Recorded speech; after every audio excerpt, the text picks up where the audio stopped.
Bonjour à tous. C'est un véritable scandale. L'un des représentants du Cameroun vient d'être éliminé de la Coupe de la Confédération sans même y avoir participé. Incapable d'organiser la finale de la Coupe du Cameroun, la FECAFOOT a assisté impuissante au rejet de sa demande d'engagement d'un deuxième club de football dans une compétition africaine. Cette décision de la CAF intervient après un délai supplémentaire d'1 mois accordé à la FECAFOOT pour organiser la fameuse finale de la Coupe du Cameroun, suspendue à l'agenda présidentiel. Rien n'a bougé. Du coup, d'aucuns s'interrogent, le football camerounais s'est-il vitrifié dans l'attente interminable de la disponibilité du chef de l'État? Le temps présidentiel du premier sportif camerounais est-il devenu une donnée déterminante de la vie nationale au regard de cette humiliation subie sur le plan du football africain? Bien loin des aires de jeu, Mutation constate que le Cameroun subit le diktat du FMI lors de l'élaboration du budget 2019. Le projet de loi de finances a d'abord fait l'objet de discussions préalables avec les partenaires internationaux, d'où le retard observé lors de son dépôt à l'Assemblée nationale. Selon Cameroun Tribune, l'enveloppe budgétaire fixée à 4 850,5 milliards de francs CFA est la matérialisation de la volonté du président de la République de mettre l'accent sur certains secteurs prioritaires, à l'instar de la décentralisation et l'accélération des infrastructures à construire à travers le triangle national. Et pour y arriver, le gouvernement prévoit de nouvelles taxes sur la friperie, les cosmétiques, le téléphone, mais aussi l'agroalimentaire.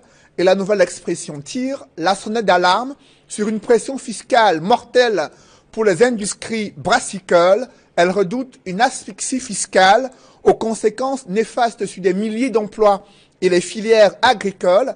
Ces nouvelles taxes et impôts reflètent-ils l'élargissement de l'assiette fiscale tel que recommandé par le FMI pour le redressement économique du Cameroun? Le gouvernement a-t-il pris en compte les propositions de réforme fiscale formulées par le JICAM dans ce projet de loi de finances en 2019?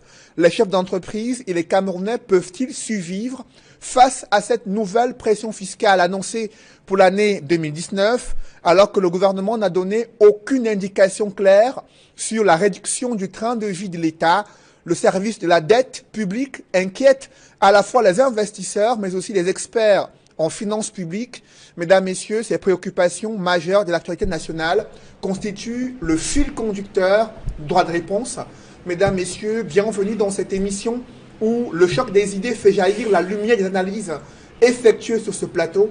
Et ce dimanche, je reçois pour cette nouvelle édition Martin Ambazine. Bonjour. Bonjour Cédric, bonjour à tous les téléspectateurs d'Equinox Télévision.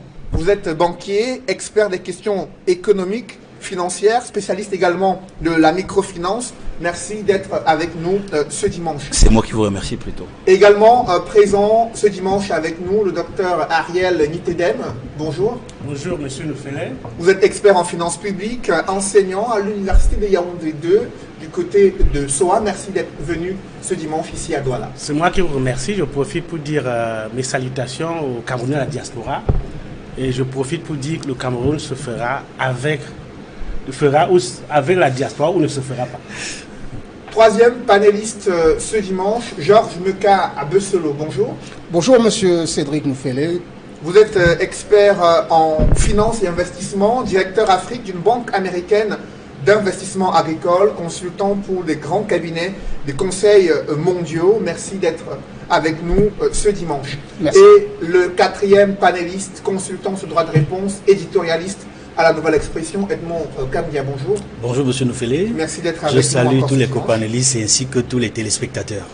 Alors messieurs, vous êtes tous des passionnés de football et vous avez suivi que la CAF vient de rejeter la demande d'engagement d'une deuxième équipe camerounaise de football à la Coupe de la Confédération, incapable d'organiser la finale de la Coupe du Cameroun. La FECAFOOT, suspendue à l'agenda présidentiel, n'a pas respecté les délais impartis. Edmond Kambia, votre réaction à la suite de cette décision de la CAF qui est tombée ce week-end? Je pense que la CAF est dans son rôle, ce d'autant que nous avons eu la possibilité d'une rallonge de délai qui nous a permis de disposer suffisamment de temps pour pouvoir, le moment venu, organiser non seulement la Coupe du Cameroun, mais faire en sorte que le second club du Cameroun qui va prendre part à la compétition africaine soit dans les délais par rapport à cette compétition-là. Malheureusement, de bout en bout, le Cameroun est forfait. Cette équipe ne pourra plus participer. C'est une mauvaise nouvelle pour le Cameroun. Elle est d'autant mauvaise que c'est un mauvais signal. Au moment où le Cameroun se prépare à organiser la CAN en 2019, je pense qu'il n'y a pas plus mauvaise publicité que celle-là pour dire à la communauté africaine, sportive, footballistique, que le Cameroun s'engage à préparer une compétition pour laquelle, en commençant simplement par les simples compétitions de clubs au niveau africain, on n'est pas prêt. Est-ce que c'est pour la CAN qu'on sera prêt? C'est la principale question que je peux poser.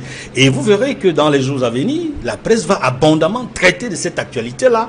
Et je vous assure que ce ne sera pas en de bons termes. Ce seront principalement des critiques, des interpellations.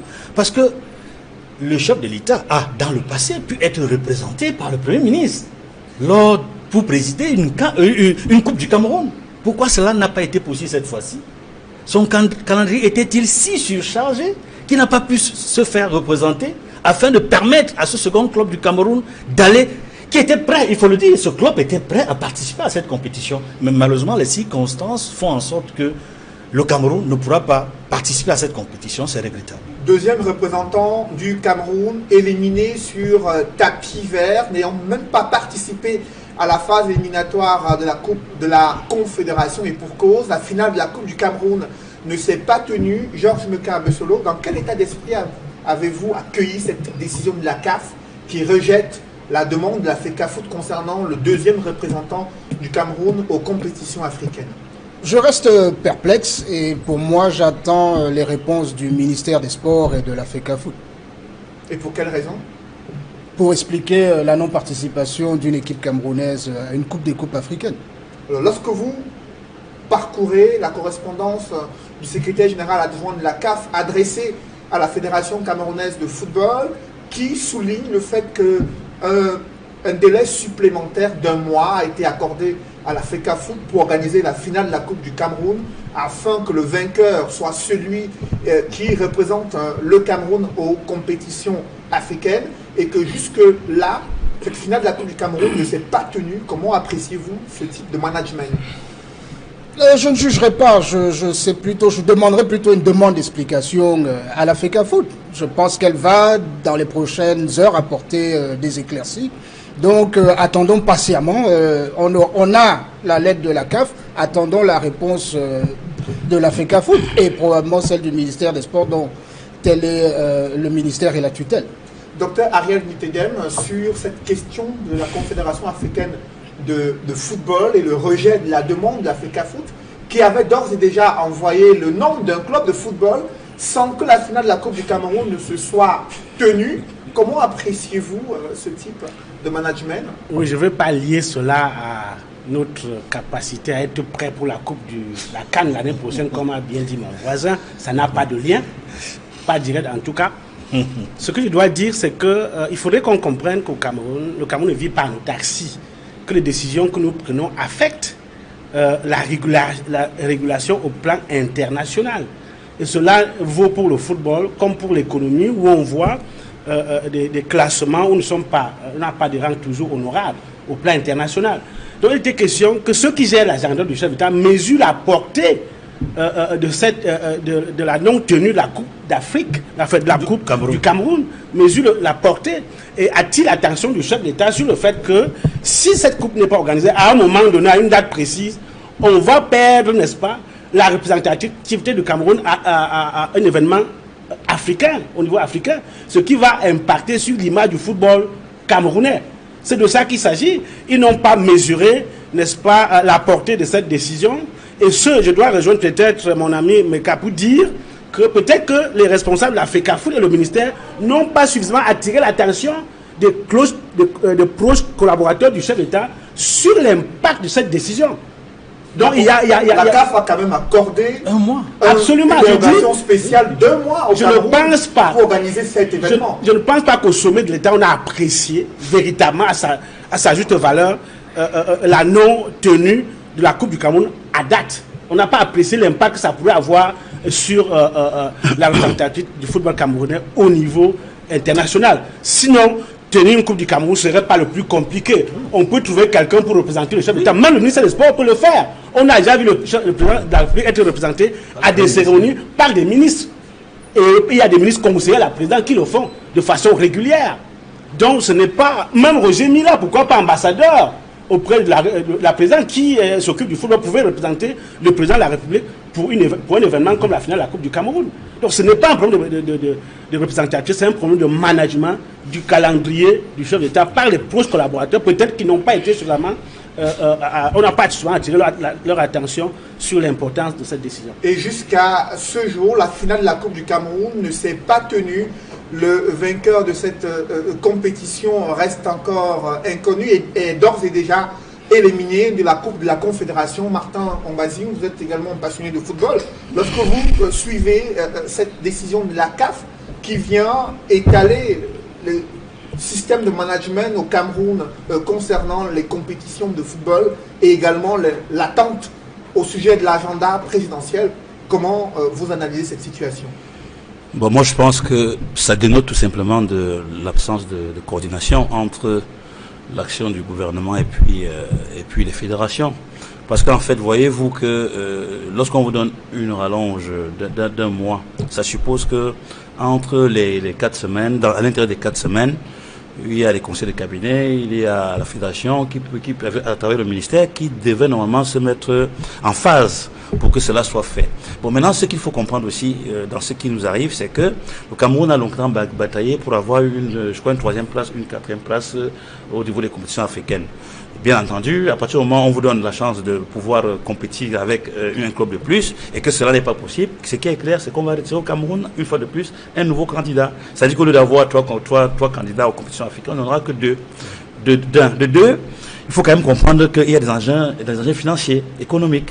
Vous savez que quand un club gagne, c'est qu'en gagnant une Coupe du Cameroun, elle va aller en Coupe africaine, il y a quelque chose en termes de finances qui vient bonifier leur budget. Donc vous comprenez bien que Eddy Sport ou bien l'homme blessé, vraiment ils ont affûté les armes depuis, je crois, 2-3 mois, parce qu'ils savent qu'il faut qu'ils gagnent. Et s'ils gagnent, non seulement il y a des primes par rapport à la finale, mais aussi la CAF octroie des sommes très importantes et qui peuvent permettre à ces équipes-là de pouvoir mieux démarrer la saison à venir.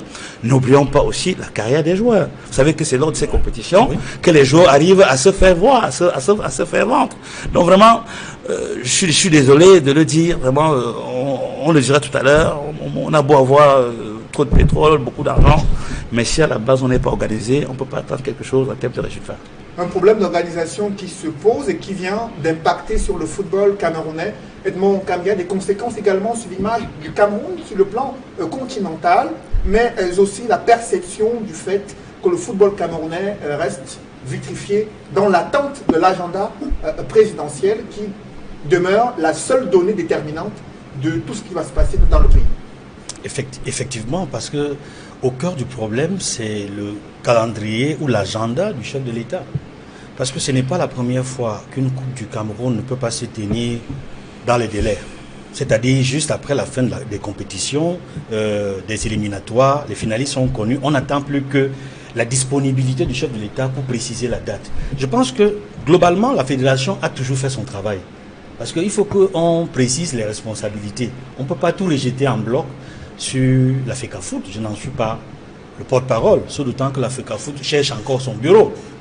C'est encore un énième comité de normalisation qui essaie de normaliser et de faire en sorte que nous ayons une fédération. Ça me rappelle une des dernières sorties d'Ahmad Ahmad, président de la CAF, qui disait aux journalistes sportifs camerounais, mais vous passez tout le temps à me critiquer, à dire que je veux vous enlever la CAN, mais regardez vous-même, vous n'avez même pas une fédération. Le Cameroun, oui, on n'a pas une fédération, en tout cas on n'a pas un bureau élu jusqu'à présent. Il y a un travail qui est fait pour que nous en ayons un. Mais visiblement, je dis, par l'expérience, je constate quand même, observant comment les précédents bureaux de la FECAFOOT ont fonctionné, généralement ça a bien fonctionné et on a attendu simplement que le cabinet civil, qu'au niveau de la présidence, on ait une date en fonction du calendrier du chef de l'État pour pouvoir fixer la date de la finale. Je pense que l'un des clous du problème est à ce niveau. Et je le disais tantôt, au début de mon propos, que dans un contexte où nous luttons fermement pour obtenir l'organisation de la CAN 2019, ce qui vient de se passer est un mauvais signal, je l'ai dit et je le répète, c'est un très mauvais signal. Et quel message la CAF voudrait par rapport à l'image du Cameroun? Quel message la CAF voudrait envoyer au Cameroun en procédant à cette disqualification sur tapis vert, alors que l'on avait envoyé, certes hors délai, mais au moins le Cameroun a envoyé le nom d'un club de football pour tenter de sauver les meubles. Ouais, c'est pour ça que je vous disais que la responsabilité ne peut pas être rejetée totalement soit sur la tutelle du ministère des Sports ou à la FECAFOOT. Parce qu'à leur niveau, ils ont fait ce qu'ils devaient faire. Ils ont même proposé un club. Mais ils attendaient simplement que se joue la finale pour que ce club-là ait la possibilité d'aller en compétition internationale. Donc, au fond, le problème n'est plus au niveau de la FECAFOOT ou au niveau du ministère des Sports. Le problème est au niveau de la présidence. Bon, est-ce que c'est l'entourage, comme j'ai entendu dire ici tout à l'heure? Je pense que le débat sur l'entourage, il faut le relativiser de plus en plus. Parce que si tout le problème, c'est l'entourage du chef de l'État, cela signifie que pendant 36 ans, le chef de l'État a eu un mauvais entourage, il n'a pas su s'entourer. Et si après 36 ans, on ne sait pas s'entourer, il y a un problème réel. Ça veut dire qu'on ne sait pas choisir ses collaborateurs. Mais si par contre, ses collaborateurs ont bien fait leur boulot, et que c'est le chef de l'État qui n'a pas mesuré la portée des conseils qui lui ont été apportés, là aussi, il y a un problème. Cela signifie qu'en réalité, il veut une chose et son contraire. Parce que je sais que le chef de l'État, qui a mis Samuel Eto'o en mission pour obtenir cette CAN, ne pouvait pas délibérément tomber dans la situation dans laquelle on se retrouve. Même s'il n'y a pas, comme l'a dit mon ami Dr Nitedem, un lien direct entre cette compétition africaine liée à l'organisation de la Coupe du Cameroun et la CAN, mais je vous dis qu'il y a un lien. Il y a un lien par rapport à l'image du pays. Parce que tout le monde regarde le Cameroun. Regardez tout ce qui se passe depuis quelques jours. Les compétitions africaines auxquelles les lions, les garçons comme les filles, sont engagés. Et on voit comment jouent les filles. On voit comment joue comment se comporte la nouvelle direction, le nouveau coaching des Lions Indomptables. Donc tout ça pèse. Il y a un lien entre tout ça. Ne soyons pas naïfs. La CAF nous envoie un message. Voilà, vous n'avez pas respecté les délais. On vous a accordé un mois supplémentaire, vous n'avez pas été dans les délais. Voilà la sanction. Donc, attendons-nous pour la CAN. Justement, la finale de la Coupe du Cameroun qui ne s'est pas encore tenue, la CAF qui a décidé de rejeter la demande d'engagement d'un deuxième club de football pour le compte du Cameroun. Georges Meka-Bessolo, venez de suivre ici les différentes analyses qui sont faites sur l'impact de cette décision de la CAF sur l'image du Cameroun. Est-ce que vous partagez ce point de vue? Non, pas tout à fait. Ce n'est pas la première fois qu'une équipe est éliminée avant compétition ou qu'une équipe nationale même déclare forfait. Encore une fois de plus, nous attendons la réponse de la deuxième partie qui est celle du ministère des Sports et de la FECAFOOT. Donc je ne ferai pas autant de conjectures sur l'image du Cameroun. Nous avons le plus beau parcours dans toutes les compétitions internationales qui ne sera pas dénaturé de sitôt. L'Afrique entière n'a pas oublié les fameux buts de Roger Mila. Je crois que nous avons encore un capital à gagner et l'organisation de la CAN. Est-ce qu'il n'y a pas un problème d'organisation justement au niveau du football camerounais et de la prise en compte de l'agenda continental concernant les autres compétitions africaines de football? Il peut y avoir un problème d'organisation qui est en résolution. C'est pourquoi nous avons un comité de normalisation qui est en place aujourd'hui et qui, tant bien que mal, redore le blason du football camerounais. Nous espérons justement qu'avant le début de la CAN 2019, tout sera revenu à des feux verts pour le football camerounais. Nous avons encore un grand capital et nous allons dire que ce sera pour la première fois en terre camerounaise que une CAN s'organise avec un nombre supérieur d'équipes nationales. Donc on peut encore mettre ça à notre actif. Et ce n'est pas la première fois qu'une équipe ou un club est déclaré forfait ou a été éliminé avant le début de la compétition. Il faut préciser que l'organisation de la CAN 2019 reste une priorité pour le gouvernement. Il a évoqué dans son programme économique, social, politique et culturel pour l'année 2019. Le Premier ministre a dévoilé devant l'Assemblée nationale les autres axes prioritaires de l'action gouvernementale qui s'appuient sur une proposition de budget fixé à 4 850,5 milliards de francs CFA. Et Edmond Kamgar, la presse est davantage appesantie notamment la nouvelle expression et mutation sur le retard accusé dans le dépôt du projet de loi des finances à l'Assemblée nationale. Oui, effectivement, il y a eu ce retard, mais ce retard n'est pas nouveau. Ce n'est pas la première fois qu'il y a du retard dans le dépôt. Mais on s'attendait, on espérait que le document aurait été déposé un peu plus tôt pour que les députés, les parlementaires en général, aient le temps de l'examiner et de faire des propositions, sinon des amendements, comme ils en ont la prérogative. Mais on le sait également, l'une des raisons pour lesquelles ça n'a pas été déposé à temps, c'était le contrôle ou la supervision du FMI, qui tenait à avoir un regard sur le contenu, n'est-ce pas, de ce budget-là, sur les prévisions budgétaires pour l'année 2018-2019. Mais il faut dire que depuis que nous sommes revenus, n'est-ce pas, sous le regard, dans le collimateur du FMI, nous ne sommes plus tellement libres. Nous n'avons plus toute l'indépendance et l'autonomie de nos prévisions en matière budgétaire. Il faut le dire, il y a des conséquences à cela. Malgré le fait, dans le contenu, on va y revenir, on observe qu'il y a une véritable pression fiscale qui auront des conséquences sur la vie socio-économique, sur les populations, sur les citoyens, sur les ménages. Il va sans dire que le retard accusé dans le dépôt n'a pas permis aux parlementaires de bien l'examiner et de faire des propositions appropriées. Mutation qui parle de budget élaboré sous le diktat du FMI. Martin, est-ce que vous avez la perception, le ministre des Finances qui a expliqué que ce retard est lié au fait qu'il y a eu des discussions préalables avec les partenaires internationaux du Cameroun au sujet des orientations budgétaires, ce qui fait dire à Mutation, la nouvelle expression, que le budget du Cameroun est élaboré sous le diktat du FMI. Enfin, diktat, je veux bien, mais vous vous souvenez quand même qu'il y avait eu une réunion à Paris où on avait déjà élagué vers quel sens on devait orienter les politiques économiques de nos pays. Non, moi je ne parlerai pas comme ça, d'autant que à chaque fois que le FMI semble nous dicter quoi que ce soit, nous faisons comme nous voulons. Donc moi je ne crois pas du tout en ça.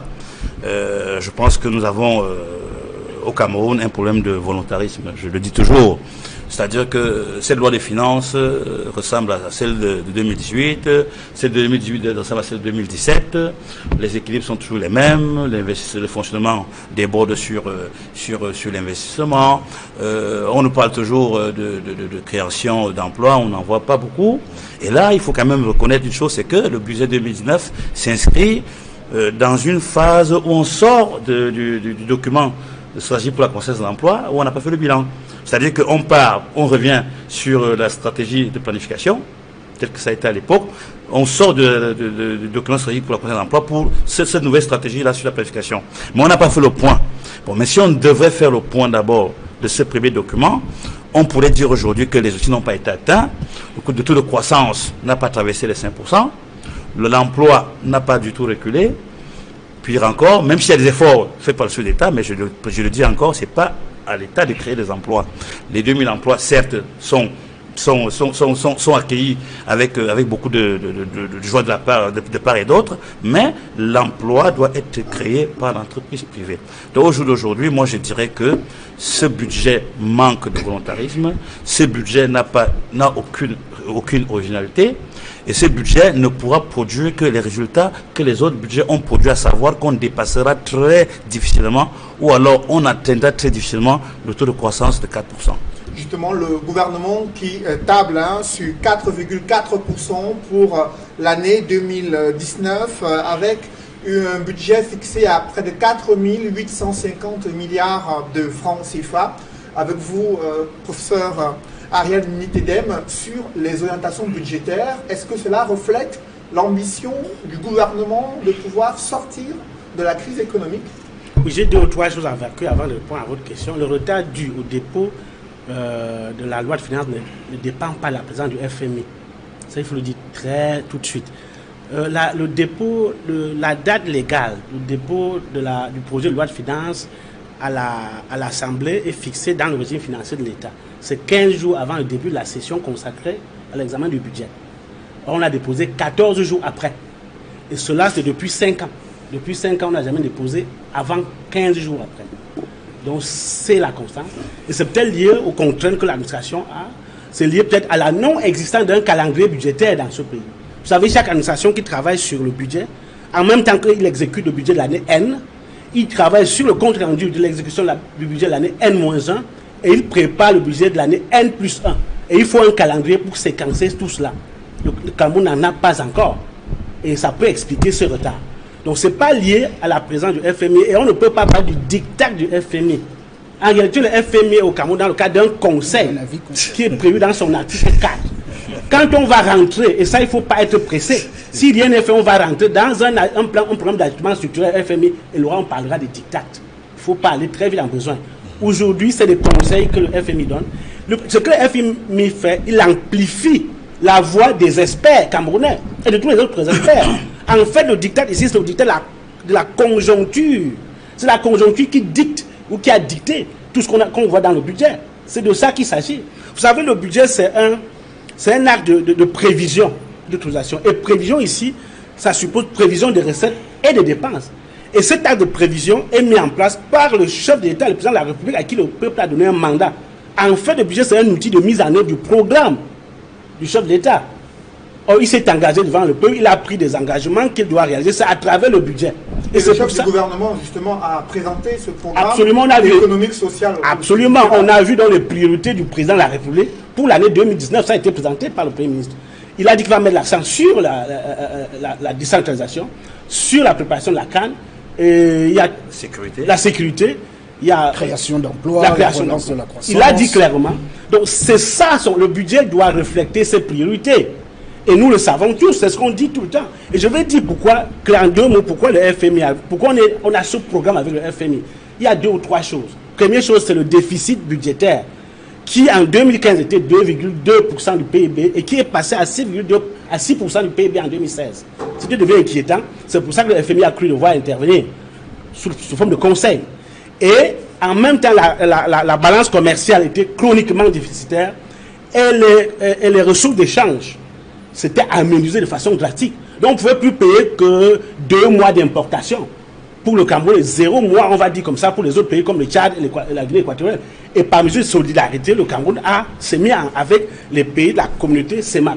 Donc c'est dans cet environnement, dans ce contexte, que le FMI est arrivé, non seulement pour nous conseiller de freiner ce rythme de croissance de déficit budgétaire, pour relancer notre économie, de tout faire pour résorber le déficit de la balance commerciale et en tout état de cause de faire remonter les devises de change, les ressources de change. Est-ce que ces orientations budgétaires pour l'année 2019 reflètent l'ambition du gouvernement camerounais de sortir de cette crise? Justement, c'est très important parce que le budget, ces prévisions sont basées sur des hypothèses précises.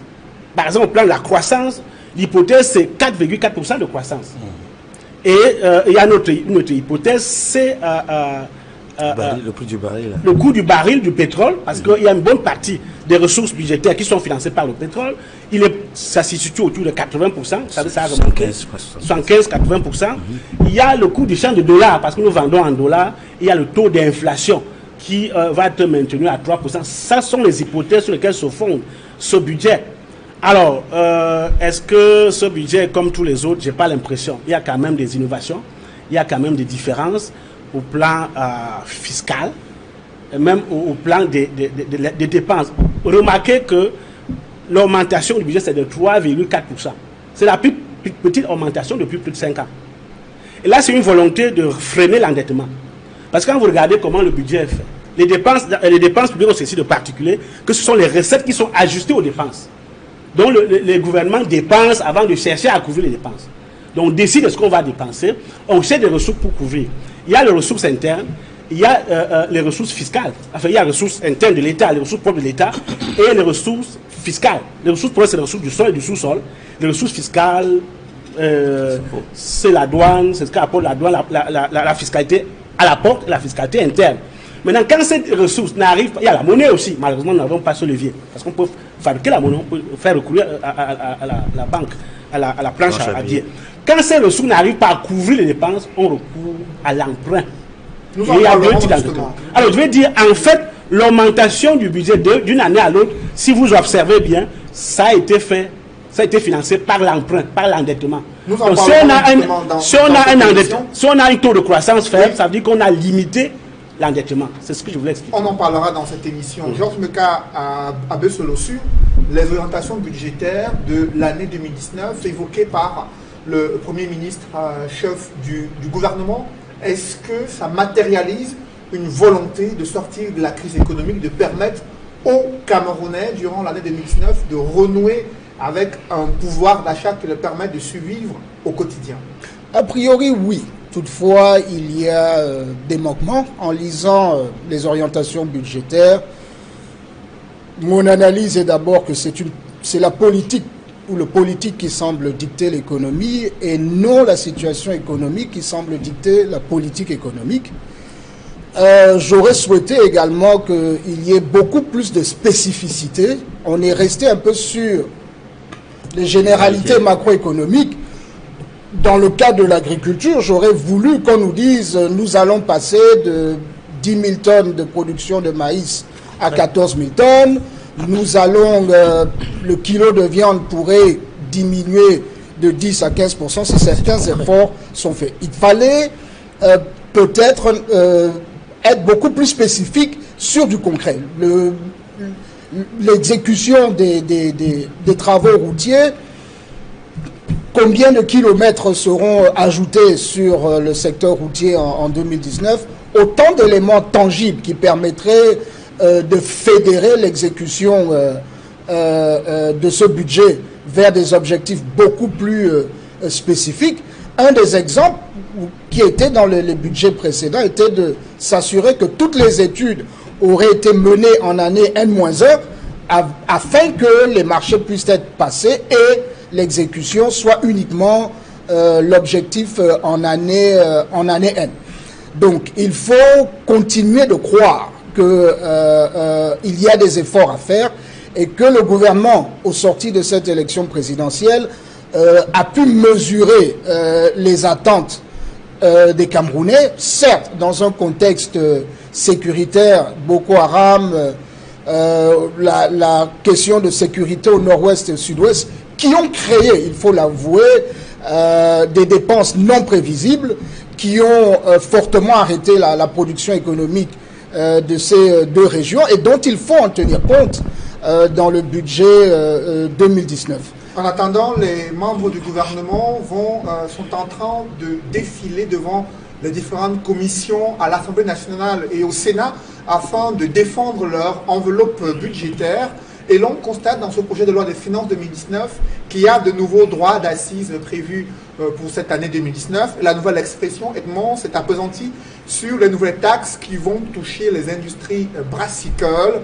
Edmond Kambia, qu'est-ce qui suscite autant d'inquiétude dans ce secteur précis? Oui, il faut dire dans les nouvelles taxes qui concernent les industries brassicoles et même le domaine agricole et d'autres secteurs également, suscite des inquiétudes au niveau des chefs d'entreprise, au niveau de ces grosses structures, n'est-ce pas, qui travaillent, qui participent, n'est-ce pas, dans les intrants des produits qui permettent de produire la bière, par exemple, ou de produire les jus et autres. Et vous n'êtes pas sans savoir que les Camerounais sont de grands consommateurs de la bière. Et dans ce pays, on sait que très souvent, la bière est le domaine dans lequel les Camerounais se retrouvent plus facilement lorsqu'ils ont des problèmes ailleurs. Des problèmes économiques, des problèmes politiques, comme c'est le cas aujourd'hui, en tout cas depuis quelques mois, depuis l'élection présidentielle. Et quand on touche un secteur aussi, j'allais dire vital, plus ou moins vital entre guillemets, parce que c'est un domaine de grande consommation, il faut s'en inquiéter, d'autant que cela va toucher non seulement les citoyens, mais également les entreprises brassicoles.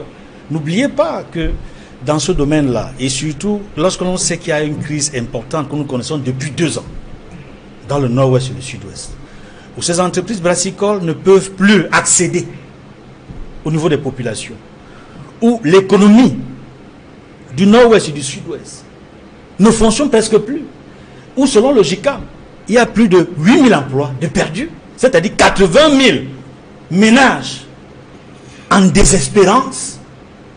Il faut dire que le fait, ce réajustement, le mot réajustement est même gentil, réajustement fiscal, j'allais dire cette taxe nouvelle sur les boissons, dans le domaine des entreprises du brassicole, va faire beaucoup de mal. Va faire beaucoup de mal à ces structures-là, va faire beaucoup de mal aux familles de ceux qui y travaillent. Je crains beaucoup, parce que le pouvoir d'achat n'a pas augmenté, que beaucoup de citoyens s'en détournent, au moins pendant un moment, même s'ils vont y revenir après, le temps d'organiser les compétitions sportives et autres, comme on attend la CAN 2019, dont on n'est pas certain qu'on va l'obtenir à partir de ce qui vient de se passer, parce que je l'ai dit tantôt, c'est un message fort que nous envoie la CAF. J'insiste là-dessus, parce que si on s'amuse, si on n'est pas prêt, le jour dit, comme l'a dit le chef de l'État, je vous assure, ce qui va se passer aujourd'hui par rapport à cette équipe qui ne peut pas, qui est déjà forfait, même la CAN 2019, on n'est pas encore certain. Restons dans le sujet pour dire qu'en réalité, nous sommes très inquiets. Et c'est pour cela que la presse en a parlé abondamment. Il faut préciser que la base d'imposition au droit d'assises est de 25% pour les boissons gazeuses et 10% pour les bières. Avec vous, Martin Romba, vous avez lu ces nouvelles dispositions prévues dans le projet de loi des finances 2019. Quels en seraient les effets lors de la mise en place d'un tel mécanisme de collecte de nouveaux droits d'assises sur les boissons gazeuses et les bières au Cameroun? Ce qu'il faut dire, c'est qu'à chaque fois qu'on augmente les impôts, ce n'est jamais bien, dans quelque pays que ce soit. Trop d'impôts tue l'impôt et tout l'impôt décourage ceux qui ont le courage de prendre l'initiative. Avez-vous le sentiment qu'ici, il y a un excès, il y a une énorme pression fiscale sur ce cas précis? Non, le problème qui se pose au Cameroun par rapport à la fiscalité, ce n'est pas le trop d'impôts. La véritable question que personne, à la limite, ne veut évoquer, c'est que fait-on avec l'argent collecté par des impôts? C'est l'utilisation de l'argent qui est collecté. Nous sommes d'accord aujourd'hui que notre budget est essentiellement financé par les impôts. Mais au jour d'aujourd'hui, nous sommes tous d'accord pour dire que c'est l'utilisation qu'on en fait qui pose un problème. Vous savez que derrière ça, le gouvernement veut quoi? En second lieu, veut aussi essayer de voir comment est-ce que, de façon mécanique, elle va réduire le déficit structurel qu'il y a au niveau de la balance commerciale. Vous savez que notre problème au Cameroun aujourd'hui, par rapport à notre économie, c'est que tant que les importations continueront à être aussi loin par rapport aux exportations, on ne s'en sortira pas. Vous êtes d'accord avec moi qu'à partir du moment où on freine, on taxe plus tout ce qui vient de l'extérieur, de façon mécanique, on pense freiner et rééquilibrer de plus ou moins la balance commerciale. Ça, c'est d'un. De deux, vous êtes d'accord avec moi que au jour d'aujourd'hui, lorsqu'on va pénaliser les boissons gazeuses, c'est les brasseries du Cameroun, c'est les entreprises qui travaillent au Cameroun, main-d'œuvre camerounaise, consommation. De façon inéluctable, il y aura un effet négatif sur la consommation. Aussi simple que ça. Vous savez que ne regardez pas seulement la bière que l'on consomme. Regardez que pour produire la bière, il y a combien d'intrants. Et la quasi-totalité de ces intrants sont produits sur place, notamment le maïs. Donc tout cela me laisse penser, et là je le disais tout à l'heure, j'en reviens que il n'y a rien d'original. Tout le monde peut faire ça. Tout le monde peut dire que pour gagner de l'argent, je vais aller piquer là où il y a les plus pauvres. Parce que, voyez-vous, cette mesure peut avoir un impact social catastrophique. Dans la mesure où, qui boit la bière? C'est pas forcément la haute classe. Vous savez que le Cameroun a un autre problème social, c'est que nous n'avons que deux classes sociales aujourd'hui, ceux qui sont nantis et ceux qui sont pauvres. Oui. Ceux qui sont pauvres sont les plus nombreux. Et donc, quand on va uniquement taxer sur les produits dédiés à la consommation, c'est comme si on avait fait un choix injuste socialement en disant que non, pour que l'on redémarre notre économie, il faut que ce soit les plus pauvres qui payent encore plus. Vous comprenez? Donc, moi je pense que les panélistes vont aussi développer, mais je crois que à partir du moment où vous regardez les types de biens, la cosmétique, c'est toutes nos dames, toutes nos femmes qui font que l'économie, ce secteur d'activité tourne. Hein. Oui. Vous savez qu'il y a au moins sur autant que les bars, les salons de coiffure, parce que ça rapporte. Et maintenant, on va taxer encore plus ces produits-là. Vous allez regarder après, c'est les véhicules d'occasion. avant de dire qu'on taxe, il faut d'abord savoir si au plan intérieur on produit. Nous ne sommes pas constructeurs des véhicules, donc ça veut dire qu'on est en train de pénaliser ce qu'ils peuvent aller à Camille Toyota, qu'ils peuvent aller. Donc, moi, ce choix-là n'est pas du tout un mauvais choix, mais il n'a pas de contrepartie au plan social. Et la perception que tout le monde, monsieur tout le monde, a aujourd'hui, c'est que on veut encore faire payer aux plus pauvres le redressement ou le redressement de notre économie. D'autant que l'on ne lutte pas, et j'en termine là, par rapport à ceux qui sont en charge de collecter ces impôts. Je parle de l'enrichissement illicite. Parce qu'au jour d'aujourd'hui, je vous dis, si vous dites à un Camerounais, vous mettez 20% de croissance, vous faites, comme a dit mon cher frère, tant de maïs, tant de tonnes de maïs pour l'année, tant de ponts, hein, tant d'écoles, tant d'universités, le Camerounais va payer 5%. Mais le problème qui se pose, c'est qu'on n'arrive pas à avoir la lisibilité sur le fruit de cet excédent d'impôts qu'on prend tous les jours dans la vie sociale des Camerounais. Une nouvelle politique fiscale prévue dans le secteur agroalimentaire, mais aussi le secteur des cosmétiques, téléphones portables et la friperie. Vous avez suivi, Dr Ariel Nitedem, vous avez lu également la presse qui a évoqué l'inquiétude des industries brassicoles qui estiment qu'elles subissent déjà assez de pression fiscale et qui voient de mauvais œil ces nouveaux droits d'assises qui vont être appliqués à des produits de grande consommation. Oui, quelle est votre analyse de cette politique fiscale? Je ne dirais pas comme mon voisin que taxer la bière c'est une catastrophe. Non. La bière, ce n'est pas un médicament. Ce n'est pas un produit pharmaceutique. C'est vous qui le dites. Parce qu'on aurait taxé. C'est plus cher. Et ça ne peut pas déboucher sur une crise sociale. Je regrette. En réalité, c'est vrai que la microéconomie nous enseigne que quand il y a un nouveau texte, quand il y a une nouvelle taxe, c'est passé au consommateur final. Oui. Donc, les sociétés brassicoles vont passer ça au consommateur final. La bière coûtera plus cher, oui, mais ce ne sera pas une catastrophe. Alors, la fiscalité est aussi utilisée pour réguler. Devons-nous encourager le fait qu'il faut boire davantage ou limiter le nombre de bières qu'il faut boire? Moi, je crois qu'il vaut mieux ne pas encourager les Camerounais à boire davantage en baissant les prix. Non, moi, je ne pense pas. Au-delà de l'économie de santé, voilà. Il y a les questions économiques concernant oui, il y a les oui, je dis bien, ce n'est pas. Alors, c'est comme quelqu'un, on va dire comme ça, comme de façon prosaïque. Un soulard va dire je bois pour que les brasseries ne ferment pas. Non, ça n'a pas de sens. Et ce n'est pas ça la consommation qui va faire. C'est pas la consommation des bières ou des boissons gazeuses qui va faire booster l'économie camerounaise. Ce n'est pas de cette consommation dont on parle. C'est pas de celle-là dont on parle. Alors maintenant, pour revenir, il faut dire, il y a des mesures qui ont été mises en place pour réguler le tissu économique. Nous ne devons pas être des dépotoirs des vieilles voitures. Quand on a dit qu'on a des vieilles voitures, ça ne veut pas dire qu'il faut se retourner vers la socada. Non. Même les Américains veulent acheter les voitures de seconde main. Le marché le plus florissant aux États-Unis, c'est le marché des voitures de seconde main. Il y a même une économie qui a eu un prix Nobel dessus, de voitures de seconde main. Alors, on a notre pouvoir d'achat très vieilles. Notre pouvoir d'achat. Je dis bien, ce sont des voitures de plus de 20 ans, de 15 ans, des voitures très vieilles. Ce n'est pas des voitures de 5 ans qu'on taxe. Donc, on limite l'âge des voitures qui vont entrer au Cameroun. C'est pour réguler. On limite l'âge des... Le pouvoir d'achat. J'en reviens. J'en reviens. Vous voyez le pouvoir d'achat dans la friperie qu'on a acheté moins cher et qui donne les maladies et qui pollue l'environnement. Il faut faire très attention. Parce que c'est de ça qu'il s'agit. On utilise la fiscalité pour réguler, n'est-ce pas? Alors, taxer des friperies, ça peut non seulement réduire l'importation de ces produits qui viennent polluer notre environnement et qui deviennent un problème de santé publique. Et ça peut aussi, de l'autre côté, contribuer à la promotion de l'industrie locale, textile.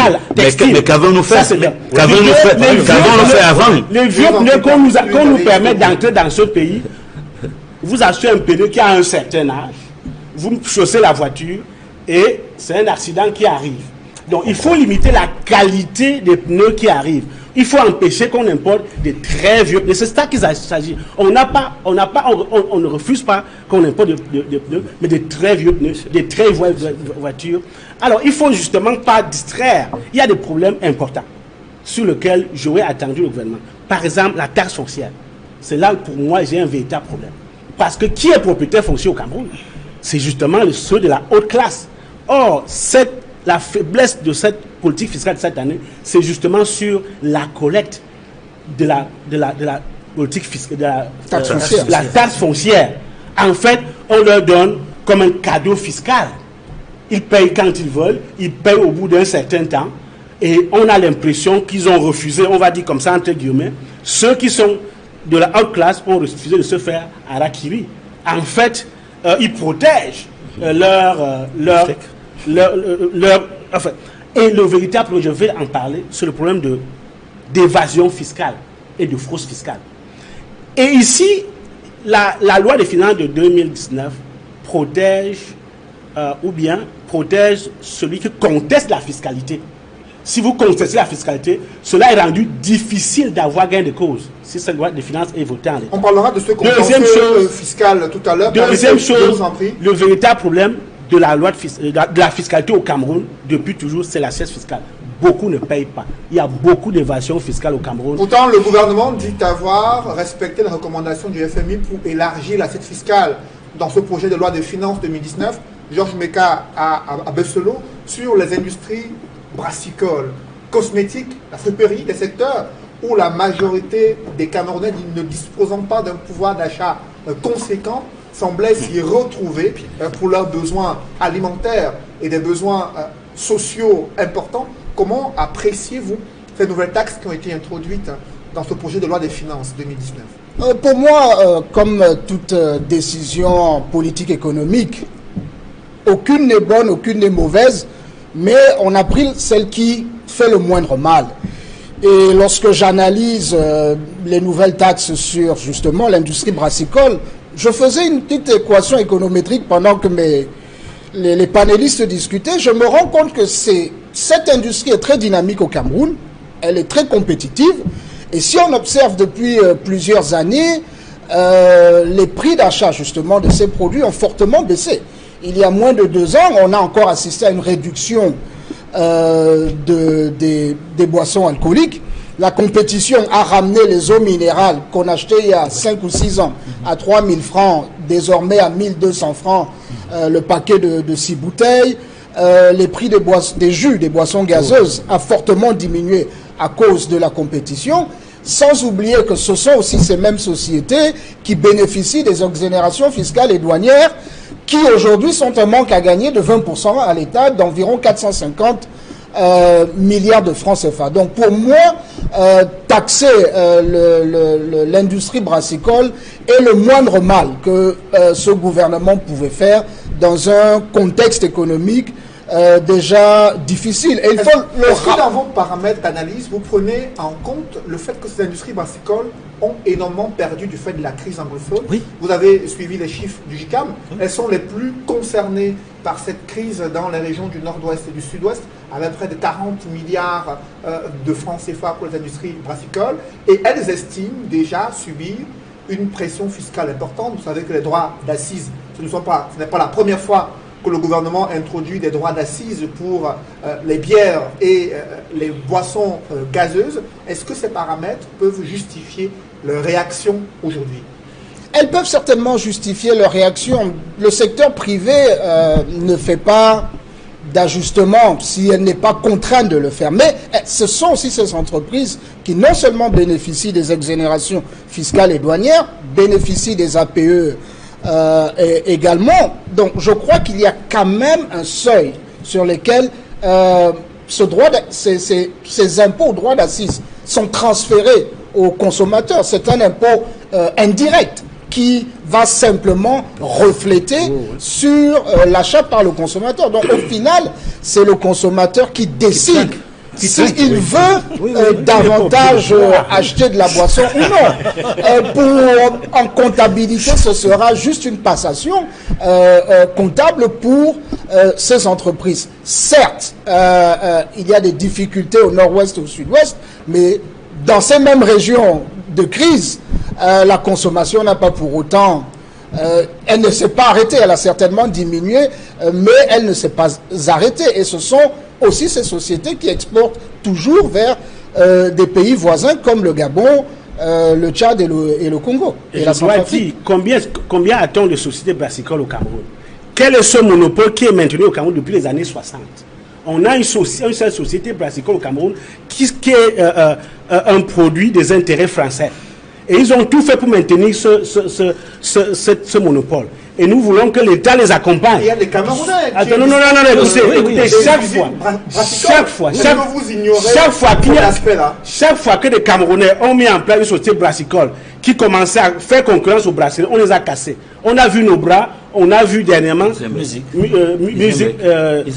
Isenberg. Vous savez pourquoi? Parce qu'il y a une seule société qui fabrique les bouteilles au Cameroun, ça s'appelle Socaver, c'est une société française. Et c'est à travers cette société qu'ils maintiennent ce monopole. Et vous voulez que le Cameroun l'accompagne. Vous regardez le chiffre d'affaires de cette société. Je veux bien, on a vu UCB, ça a été existé et qui font des performances. On a vu le temps qu'il a fallu pour que UCB prenne la on ne saurait, c'était un gouffre financier pendant très longtemps, je peux vous le dire. On ne saurait, messieurs, taxer le monopole de certaines structures alors que d'autres brasseries à la fois britanniques également et camerounaises existent sur le marché.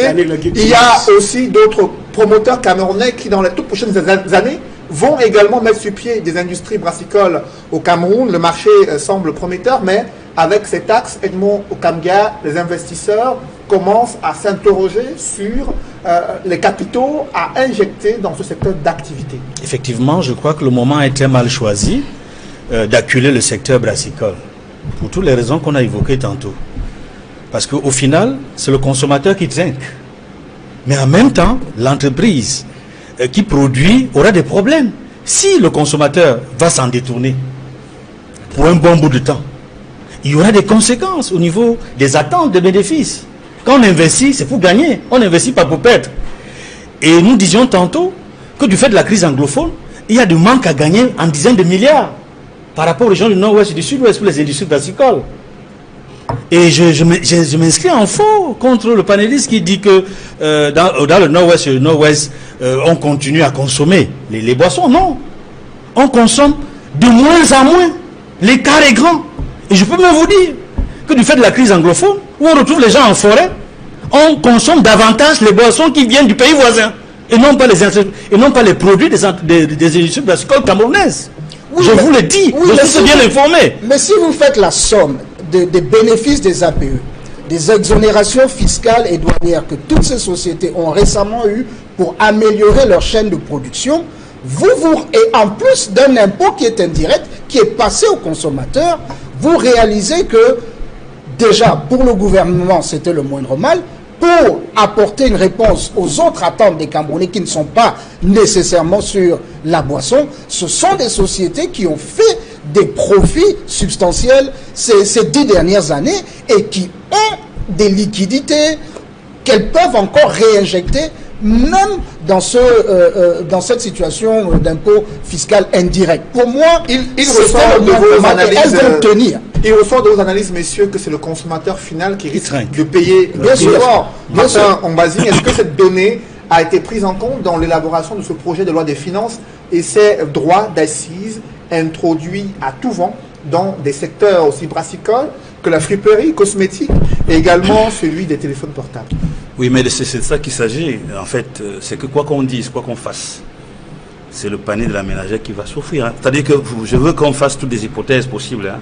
Mais dites-moi comment est-ce que toutes ces augmentations n'auront pas d'impact dans la vie quotidienne des Camerounais. Bon, en réalité, il faut comprendre une chose. Je vous ai dit tout à l'heure que l'impôt n'est pas mauvais en soi. Ce qui est mauvais, c'est ce qu'on en fait. Au jour d'aujourd'hui, j'avoue que avant de prendre toutes ces mesures qui touchent essentiellement la consommation des ménages, le pays aurait pu d'abord essayer de voir que lorsque je vais arrêter, par exemple, la friperie, moi je ne vois pas trop les statistiques où on nous dit que les gens meurent tous les jours parce qu'ils ont porté des habits qui viennent, je ne sais pas. Mais ce que je sais quand même, c'est que lorsqu'une famille pauvre a 5 000 francs et qu'elle a 5 enfants, elle habille facilement et 5 enfants avec 5 000. Tout à fait. Vous comprenez? C'est du concret. Il faut qu'on arrête de raconter des choses aux Camerounais. Les Camerounais sont fatigués. Ça, c'est l'économie réelle. Quand vous avez 10 000 francs, vous avez une famille de 10 personnes, vous l'habillez. Ça, je vous le dis. Et c'est ça le concret. Vous comprenez? Donc, tout ce qui se passe aujourd'hui dans cette loi de finances, c'est que, bien évidemment, on ne peut aller vite prendre que là où c'est facile à prendre. Chez les pauvres. Je vous dis, comprenez que cette loi a une consonance d'injustice sociale. Vous comprenez? L'injustice sociale vient du fait que vous prenez la friperie, vous prenez les cosmétiques, vous prenez le pneumatique. Nous produisons de l'EVA, mais nous n'avons pas d'industrie qui fabrique les pneus. Fabriquons d'abord, mettons en place une industrie qui fabrique les pneus pour dire qu'on ne consomme pas les pneus d'occasion.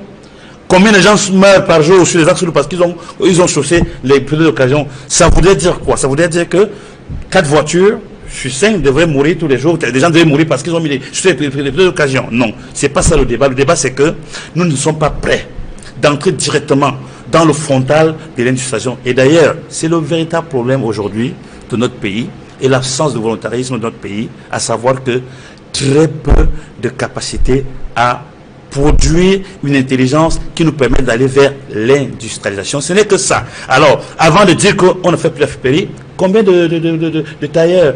Qu'est-ce qui nous empêche, avec ce coton, de dire que désormais, nous-mêmes, nous produisons en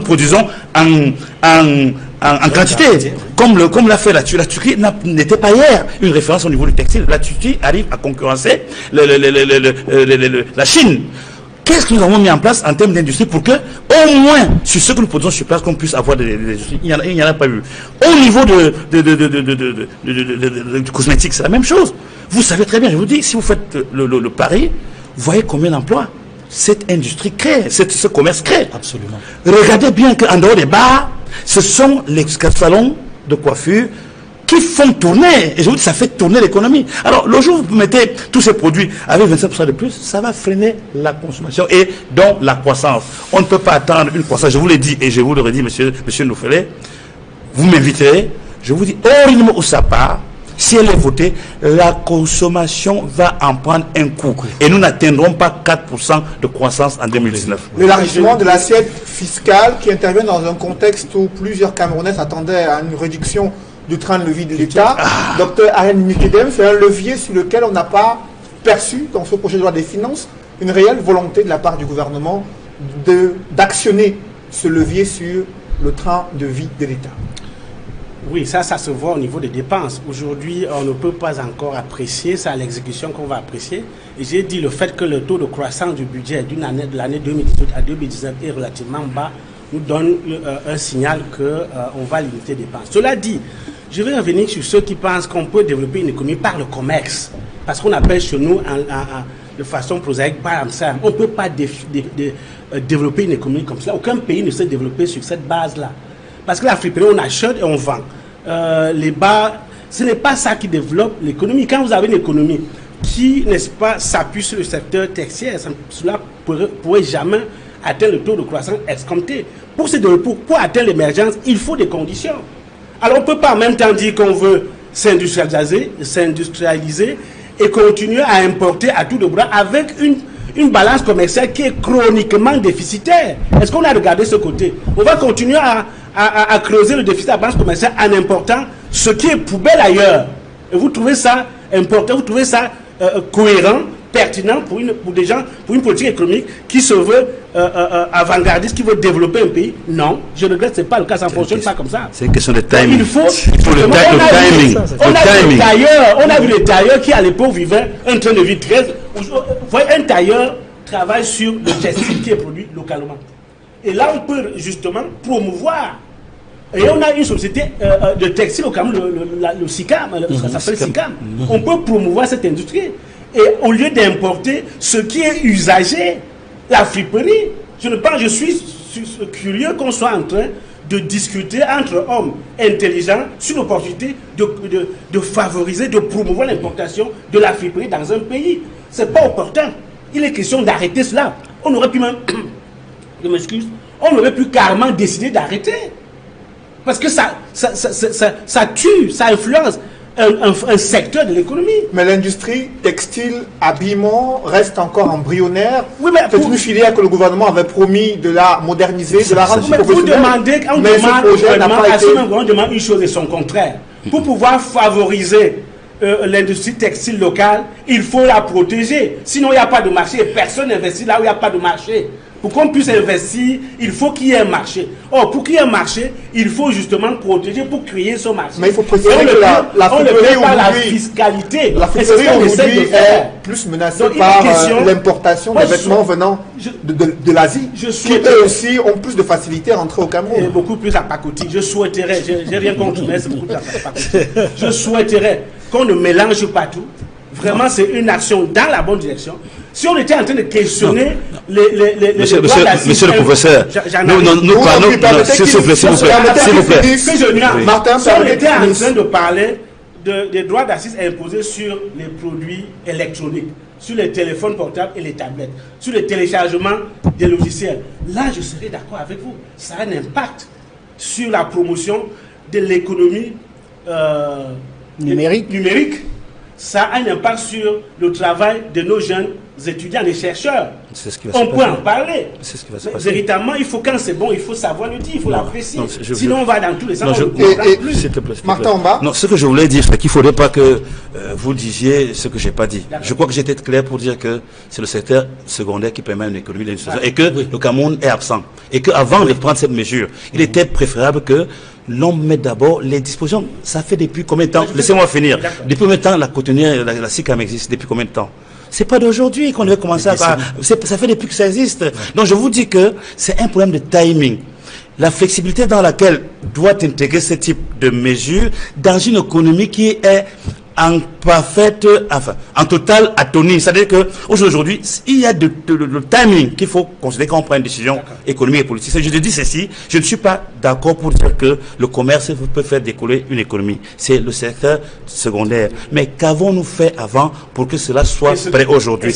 Aujourd'hui, nous ne sommes pas prêts. Donc ce que je dis, c'est quoi? C'est que il fallait maintenant qu'on a pris conscience de graduer ça dans le temps pour que le choc psychologique n'arrive pas au niveau où c'est aujourd'hui. Je vous dis simplement que pendant que nous parlons ici, et nous parlons ici à la télévision, les gens ont déjà commencé à anticiper des comportements avant-gardistes de stockage de certains produits.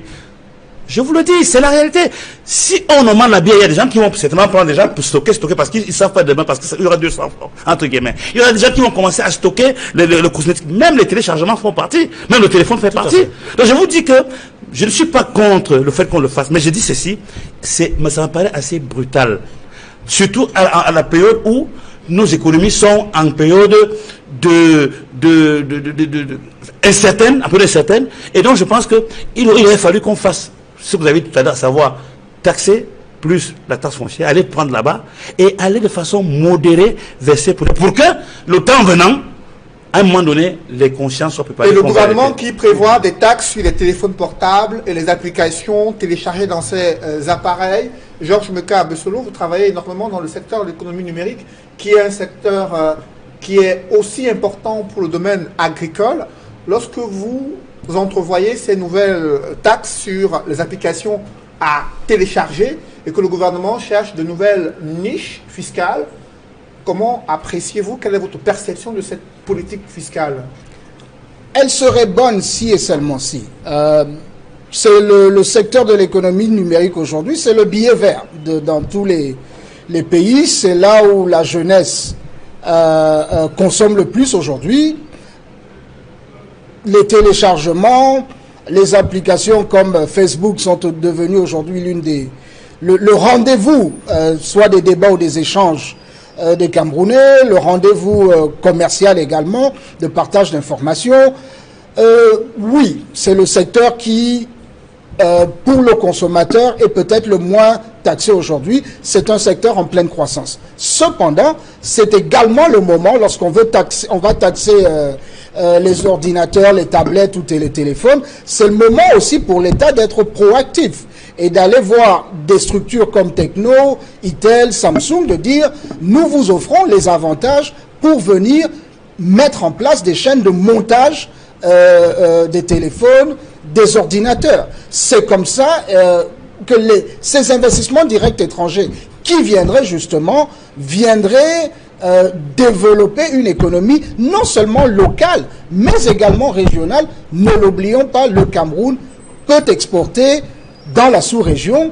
Et mon idée encore est de suggérer au Cameroun d'entrer dans la CEDEAO aujourd'hui, comme le fait le Maroc, parce que la CEMAC ne peut plus suffisamment absorber la production du Cameroun. Les téléphones portables à nouveau taxés dans le projet de loi des finances 2019 et les applications à télécharger. Edmond Kandial, élargissement de l'assiette fiscale pour répondre aux tensions de trésorerie observées ces 2 dernières années au Cameroun, ou alors une volonté de protéger les Camerounais dans certains secteurs de l'activité où il y aurait des soucis sur le plan sanitaire, comme l'ont évoqué des panélistes sur ce plateau.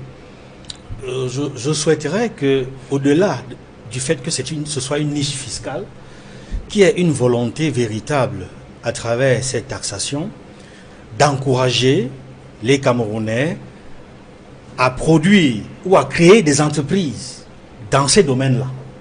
Parce que nous avons de l'expertise au Cameroun comme à l'extérieur du Cameroun, notamment dans la diaspora. Vous n'êtes pas sans savoir qu'il y a des Camerounais en NASA, notamment Enes Simo, qui a beaucoup contribué au niveau du Motorola. On a de l'expertise, on peut encourager les Camerounais par rapport à ce domaine-là. Je souhaite que la finalité soit de parvenir à la production, à la création des entreprises, la création d'emplois et à la production dans ce domaine. Puisque les grands pays au monde aujourd'hui, dans le domaine de l'économie numérique, vous voyez les pays asiatiques, l'Inde, le Pakistan, les États-Unis, les grands pays au monde, c'est dans ce domaine-là aujourd'hui. C'est une niche en matière de création d'emplois. Qu'on ne s'arrête donc pas au niveau de la taxation. Il ne faudrait pas qu'on en fasse une fixation. Il ne faut pas que ce soit une fixation à tout prix, c'est-à-dire obtenir de l'argent à tout prix pour régler un problème ponctuel ou conjoncturel.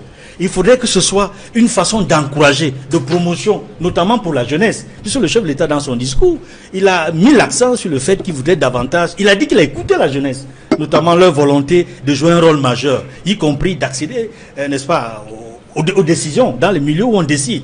Et je pense, et je l'espère, qu'il y a une vision derrière ce projet et qu'il n'y a pas qu'une intention limitée au niveau des taxes. Autre point d'ombre dans ce projet de loi des finances, c'est le contentieux fiscal qui est annoncé, et vous avez tenu à le souligner, Dr Ariel Mitedem, le gouvernement qui désormais demande aux contribuables de payer au moins 15 à 50% du contentieux, du montant contesté, avant de pouvoir être entendu par les instances compétentes. Oui, pour aller jusqu'au bout de la procédure, vous payez 100%.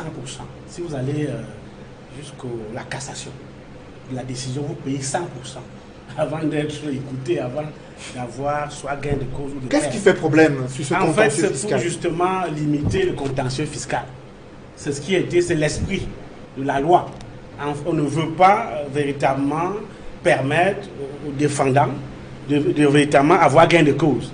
Parce que quand on vous dit que pour saisir le juge administratif, vous payez d'abord 35%, et pour aller plus loin, vous payez 50% pour être véritablement entendu. Et quand la décision est précise, vous n'êtes pas satisfait. Il faut payer 100% pour aller en cassation. Vous comprenez que vous payez avant de contester. Alors, cela pose un problème. Cela va véritablement limiter de façon drastique le contentieux fiscal au Cameroun. Mais en réalité, moi, je voudrais m'appesantir sur cette évasion fiscale qui a cours au Cameroun. Et chaque fois que je vois les administrations fiscales rendre leur copie en fin d'année, ils disent qu'ils ont atteint et dépassé leurs objectifs. Ça me fait sourire. Parce qu'en réalité, il s'agit de la performance de cette administration. Et je peux vous dire, il y a une étude sérieuse qui a été menée par le GICAM avec le concours du ministère des Finances qui démontre que 30% seulement des contribuables camerounais payent effectivement. Et sur les 30% pèsent 25% de taux de pression fiscale contre le taux de 0,02% aux 70% qui ne payent pas au secteur informel. Voyez-vous? Alors, il se passe que si on pouvait faire remonter le taux de pression fiscale sur les 70% qui ne payent pas, de 0,02%, ne serait-ce qu'à 1,2%, on n'aurait même pas, non seulement on baisserait la pression fiscale sur les autres, on n'aurait même pas besoin de... Donc, en clair, le problème, c'est la collecte. C'est ceux qui payent, c'est la base, c'est le nombre de personnes qui payent. Les contribuables qui devaient payer, qui ne payent pas. 70% ne payent pas. Un exemple simple, je ne sais pas pourquoi je reste avec cet exemple. Vous avez des gens qui ont 3 camions, 5 camions qui ne payent pas d'impôts au Cameroun. Voyez-vous? Et leurs camions détériorent nos routes. Ils ne payent pas. Et ce qui est curieux, et je dis, et c'est l'administration fiscale, justement la direction générale des impôts, qui est la plus contre-performante en l'occasion. Vous avez des contribuables qui existent dans le fichier du ministère de la direction générale des douanes, qui n'est pas connu aux impôts. Vous avez des contribuables qui sont connus à l'INS, à la base de l'INS, qui ne sont pas connus aux impôts. Vous avez des contribuables qui sont connus à la direction de la comptabilité publique, qui n'existe pas à la direction des impôts. Et du coup, 70% ainsi passent par les mailles de la direction des impôts, ne sont même pas connus dans les fichiers et ne payent pas. Et on passe tout le temps à mettre la pression sur les mêmes qui payent. Et c'est pour ça qu'il y a toujours ce bras de fer entre le JICAM et le ministère des Finances quand il faut élaborer une loi des finances. Parce qu'en réalité, finalement, c'est les mêmes qui payent. Et l'administration fiscale ne fait pas ce qu'il faut pour élargir la base. Je vous parler de la taxe foncière tout à l'heure. Il y a d'autres opérateurs. Ce n'est que dernièrement qu'il y a une plateforme de communication de données entre la direction générale des impôts et la direction générale des douanes. Vous voyez, c'est curieux. Des gens qui importent et qui ne payent pas d'impôts.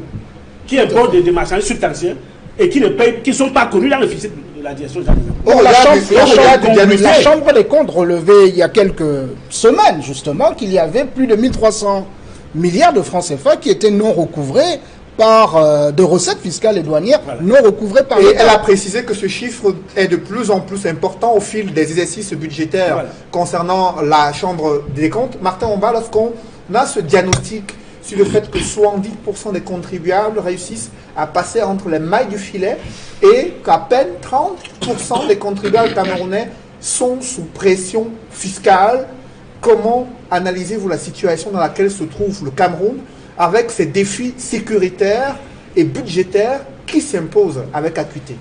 Ça veut seulement dire qu'il y a eu des manquements qui ont des résultats conséquemment dévastateurs. Hein. Parce qu'en réalité, au jour d'aujourd'hui, je vous le dis, c'est ce que les gens perçoivent. La température sur le terrain, c'est dire que c'est les mêmes qui pètent toujours. Et j'ai dit tout à l'heure qu'il fallait faire très attention avec les grandes entreprises parce qu'elles payent. Elles payent, c'est clair, elles payent non seulement les impôts classiques, elles payent quand elles font des bénéfices l'IS, qui est fortement taxé. Bon, au jour d'aujourd'hui, je pense que le taureau par les cornes devait commencer par là. Parce qu'à partir du moment où vous n'avez pas d'abord à évaluer la base exacte de qui doit payer l'impôt, il y a un problème. Donc, je me dis une fois de plus que le Cameroun est un pays riche. Le Cameroun est un pays qui est naturellement a des potentialités. Il suffit qu'il y ait une volonté. Et là, on vient et on repart sur les problèmes de gouvernance.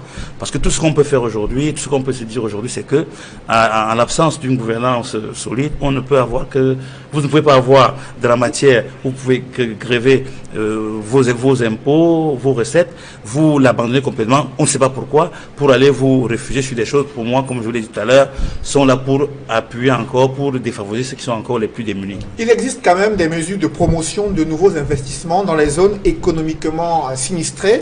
Les entreprises qui réalisent des investissements visant à la reconstitution de leur outil de production dans une zone économiquement sinistrée bénéficient d'un crédit d'impôt de 30% des dépenses engagées. C'est du moins ce que prévoit le projet de loi des finances 2019. Georges Meka Abessolo, c'est pour répondre à la préoccupation des industries dans les régions en proie à des violences meurtrières, en proie à l'insécurité. Cela peut-il convaincre ces investisseurs de revenir dans ces zones?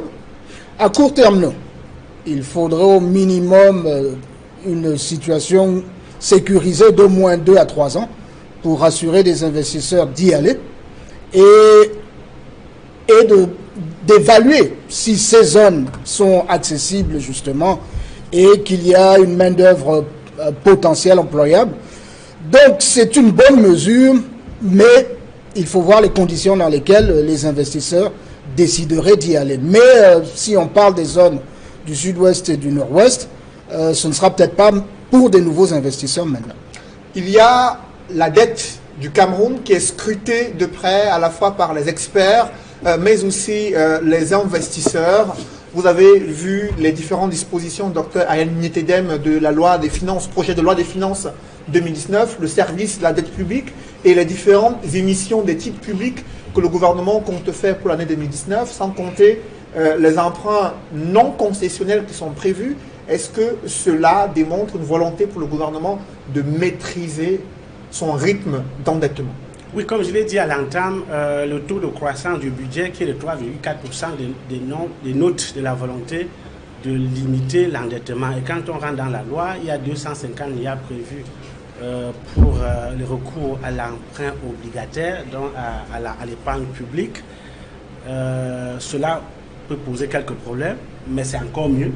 Il y a aussi la dette concessionnelle et non concessionnelle, qui est une dette qui est constatée auprès des bailleurs de fonds bilatéraux comme latéraux, comme multilatéraux. Alors, ce que je veux dire, je vais revenir quand même, avant de parler de la dette, sur une disposition de cette loi de ce projet de loi de finances qui viole des dispositions pertinentes du droit communautaire. Quand on demande aux experts comptables et aux conseils fiscaux de rendre leur copie, leur audit au ministère des Finances, cela vient violer le secret de l'audit. Vous voyez, c'est en violation du secret d'audit. C'est-à-dire qu'un expert comptable qui vient auditer cette entreprise, Equinox, ou un conseil qui vient auditer, a un secret à garder, à préserver. Il ne doit pas le mettre, n'est-ce pas, il ne doit pas le rendre accessible par qui que ce soit, même pas par le ministère des Finances. Or, il y a une disposition communautaire, de la norme communautaire, qui est sur la norme nationale, qui protège ce secret. Donc, cette disposition viole allègrement cette disposition communautaire. Et j'espère que nos amis qui sont à la commission des finances, nos amis députés, doivent être suffisamment, on va dire quoi, avertis pour ne pas laisser passer cette disposition qui pourrait être stoppée par le Conseil constitutionnel.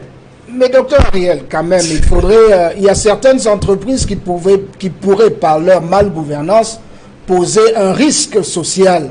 Bon, la COBAC s'est ressaisie et a fait dans le cas des banques, mais il y a d'autres entreprises où l'État, en accordant des subventions et des exonérations, a un droit de regard sur les états financiers. Est-ce que ce droit de regard doit être exercé en marge de la réglementation communautaire? C'est la question.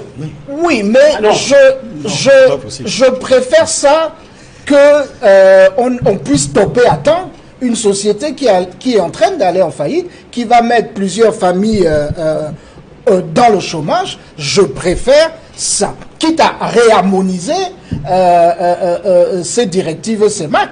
Mais le système bancaire et financier de la sous-région Afrique centrale, lui, est particulièrement en difficulté. Le FMI a tiré la sonnette d'alarme sur les banques camerounaises qui font face à un certain nombre de difficultés, notamment la banque des PME dont la restructuration se pose avec urgence, et aussi d'autres microfinances et institutions bancaires confrontées à autant de problèmes sur le plan managérial et sur le plan de la gestion des liquidités.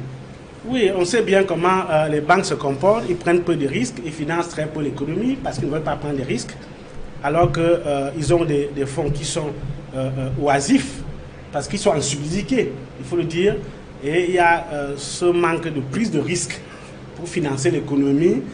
Ils se contentent, pour beaucoup, de faire recours à l'emploi obligataire quand c'est de souscrire aux emplois obligataires, parce que c'est de l'argent facile, c'est de l'argent sûr. La signature de l'État du Cameroun était encore très bonne de toutes les façons, l'État va payer.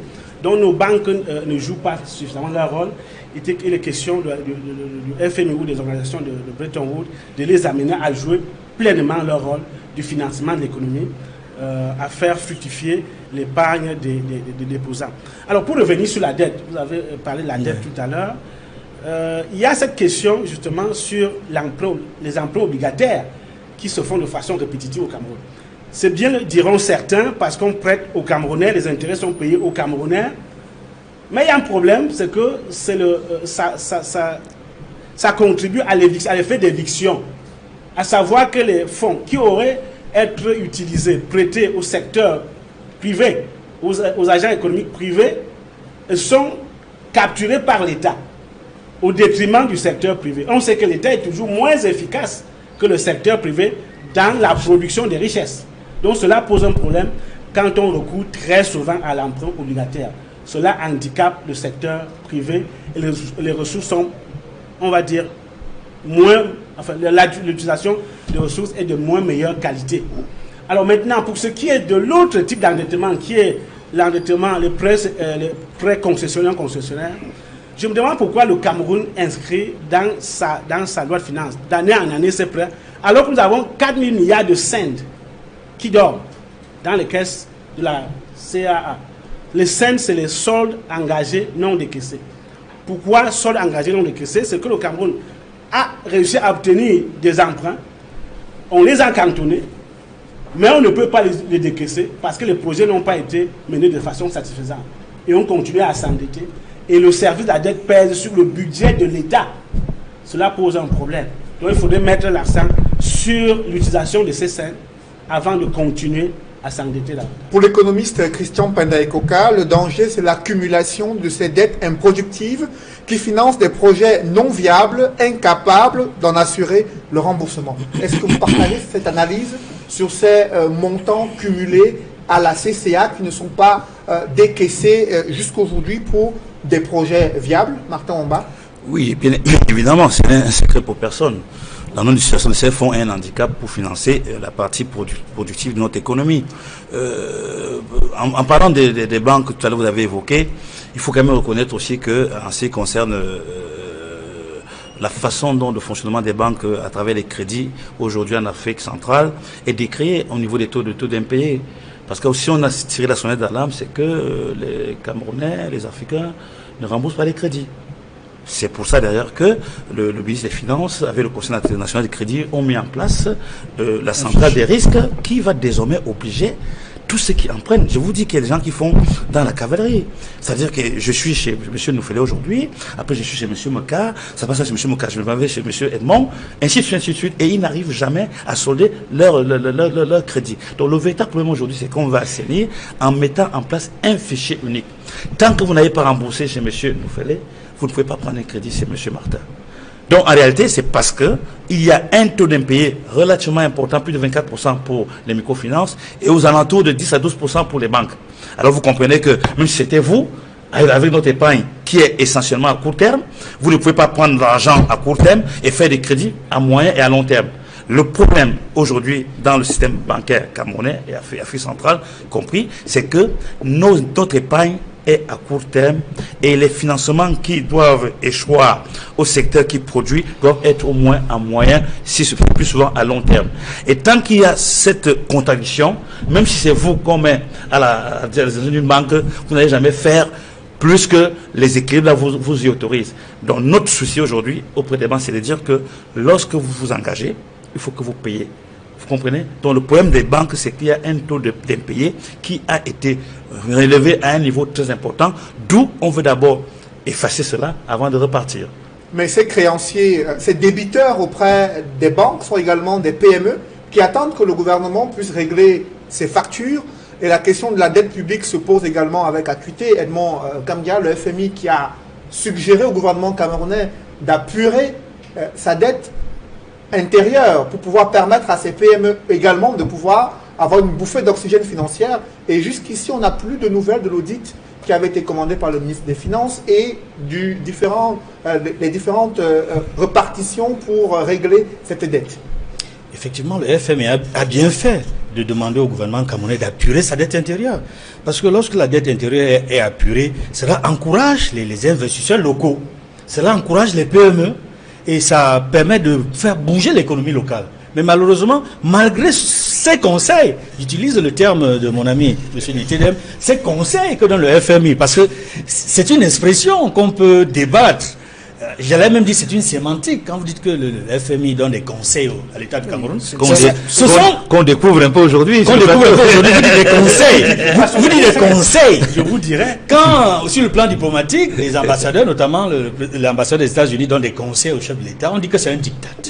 Quand c'est le FMI qui donne des conseils, on dit oui, ce sont des conseils. Mais on refuse d'accepter au départ que le FMI a un droit de regard sur les orientations budgétaires, qu'on finit par reconnaître quand même, mais on dit ce sont des conseils. Non, je voudrais dire... Non, permettez. Nous parlons des PME. Je pense qu'il est important d'écouter ces conseils, entre guillemets, du FMI sur purement la dette intérieure. Parce que un pays normal a besoin des entrepreneurs locaux qui sont rassurés, qui savent qu'ils peuvent investir, rentrer dans leurs fonds, rentrer dans leurs bénéfices et créer des emplois. Aujourd'hui, la PME est un domaine qui me semble négligé. Malgré, on parle d'une banque des PME, mais qui a des difficultés. Moi, je pense qu'il faut rassurer les chefs d'entreprise, notamment les patrons des PME. Il faut booster les PME, parce que la plupart des pays où la PME fonctionne, ce sont ces pays-là qui bouge. On sent au niveau de la production locale, de la création d'emplois, et au niveau même de l'exportation. Parce qu'un pays, c'est d'abord ça. Il faut produire, il faut exporter. Tant que la balance économique est déficitaire, tant qu'on n'exporte pas les produits, tant qu'on passe plus de temps à importer qu'à exporter, mais à quoi est-ce qu'on s'attend? Donc ces conseils, au moins, pour une fois, on dit ces conseils judicieux du FMI, qui semble-t-il, sont tantôt écoutés, tantôt ne sont pas écoutés, mais dans le cas d'espèce, pour les PME, ces conseils ne sont pas écoutés, et c'est très dommage. Les petites et moyennes entreprises, je vous en prie, permettez à Meka Bessolo de réagir sur les PME et ce projet de loi des finances 2019. L'un des enjeux importants, c'est la création des emplois, c'est la création de la richesse. Le chef de l'État a placé son mandat présidentiel des grandes opportunités sous le signe de la relance économique, avec un projet de loi des finances où il y a une pression fiscale importante. Comment mettre en ligne de mire cette stimulation du secteur privé afin qu'il crée davantage de richesses et d'emplois? Il faut nous mettre en bataille, en un combat. C'est ce que j'appelle restructurer l'administration publique pour le mettre en un bataillon d'intervention rapide économique. C'est-à-dire opérationnaliser l'exécution. Lorsqu'il y a des fonds qui sont disponibles et accessibles, le reste qu'il faut faire, c'est d'accélérer justement l'exécution. Je propose une loi sur les infrastructures.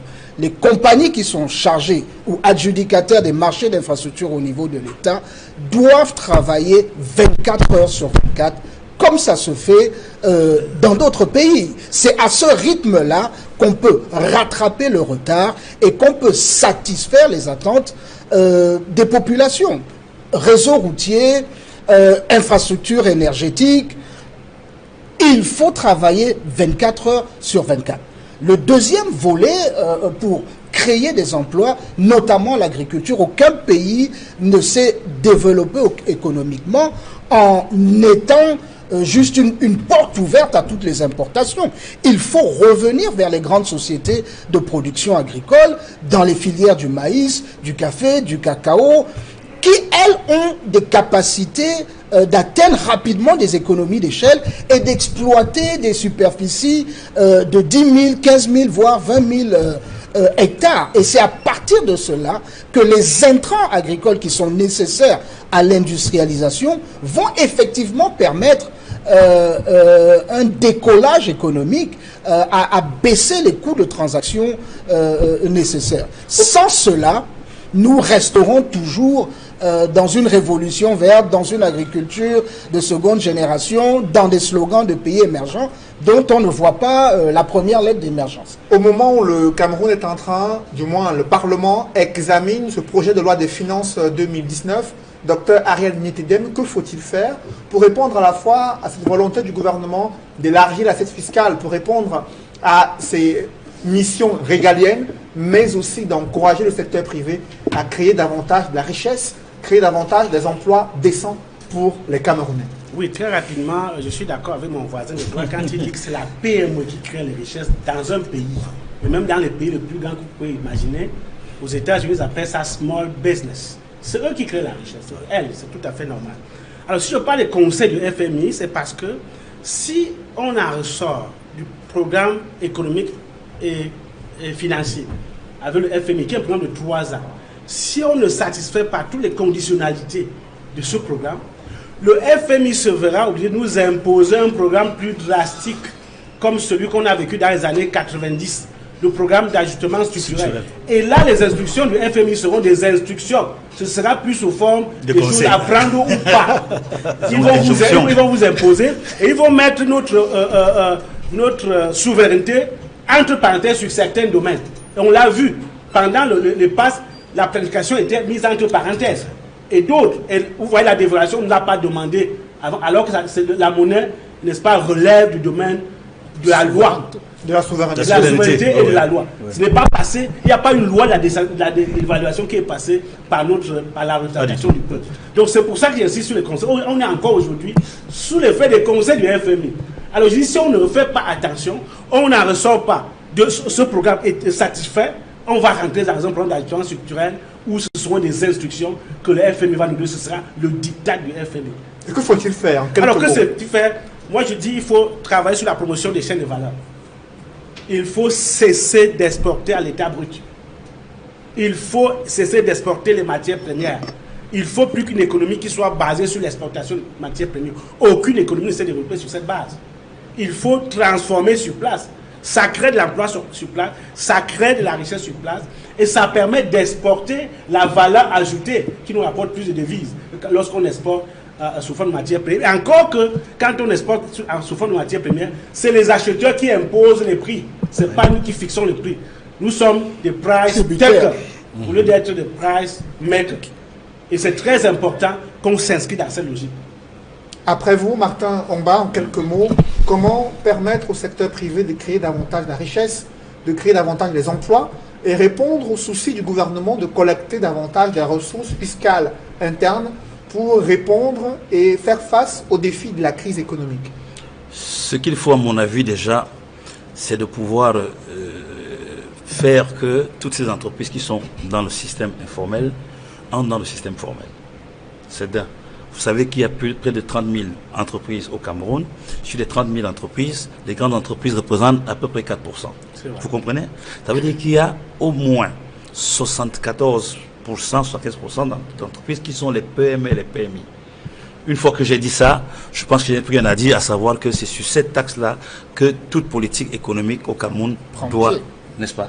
Donc je pense qu'une fois qu'on aura canalisé, qu'on aura pris à bras le corps les problèmes de ces 74% d'entreprises de notre pays, nous allons sortir de cette crise. Mesdames, messieurs, c'est la fin de cette émission. Merci de l'avoir suivi. Merci à vous, Dr Ariel Nitedem, d'être venu sur ce plateau. Merci à vous, Edmond Kamga. Merci également à vous, Georges Meka Bessolo et Martin Ombazing, d'être venus ce dimanche. Mesdames, messieurs, merci de rester sur Equinox Télévision.